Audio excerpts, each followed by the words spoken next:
هغه افغانان چې افغانستان کې له امریکایي دولتي بنسټونو او یا نادولتي شرکتونو سره کار کاوه البانیا ته لیږدول شوي څو د اسنادو له څېړنې وروسته متحده ایالاتو ته ولېږدول شي.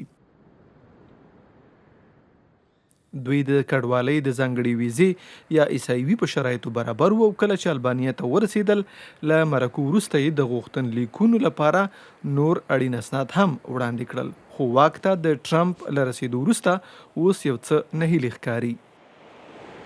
I want to the government of America president زه د امریکا له ولسمشر او دولت څخه غواړم چې د یو پناه غوښتونکي شخص په اړه د ښه احساس ولري. they have a lot of problem with our country because they want د کډوالو افغانستان کې ډېرې ستونزې لرلي او له همدې امله غواړي امریکا ته کډوال شي، هلته کار وکړي، پیسې پیدا کړي او افغانستان کې له خپلې کورنۍ سره مرسته وکړي.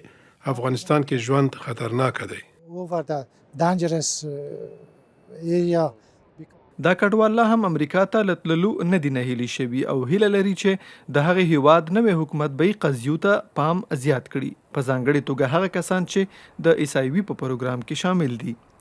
ځینو کډوالو دا هم ویلي چې ورته ویل شوي همدلته البانیا کې دې پاتې شي.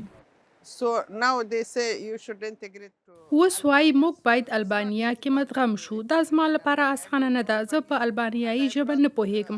زه دلته د ادغام لپاره نه یم راغلی. ان خپله د البانیا د وګړو لپاره هم دلته دنده او د کاري فرصتونو پیدا کول سخت دي.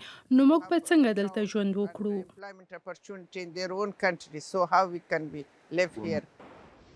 د البانیا د ادریاتیک سیند په ساحل کې د سیاحت د استوګنځي لا هم په زرګونه افغانان ژوند کوي.